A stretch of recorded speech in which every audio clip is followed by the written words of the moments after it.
Saudi Arabia का आपके पास licence है और आप दुबई जाके उसको कन्वर्ट करवाना चाह रहे हैं, तो आपको दोबारा से टेस्ट देना होगा।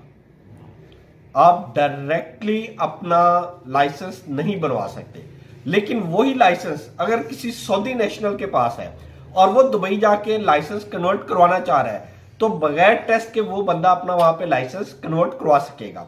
इसी तरह ये जो 33 ममालिक हैं, जिसमें ज्यादातर गल्फ ममालिक, Kuwait, Oman, Bahrain, Qatar, Saudi Arabia, उसके बाद European countries, United state, UK, Belgium, Austria, France, Germany, Australia वगैरह, ये वो कंट्रीज है, लिस्ट आपको मैंने प्रोवाइड कर दी है जिनके ममालिक के डायरेक्टली यूएई में कन्वर्जन हो जाती है।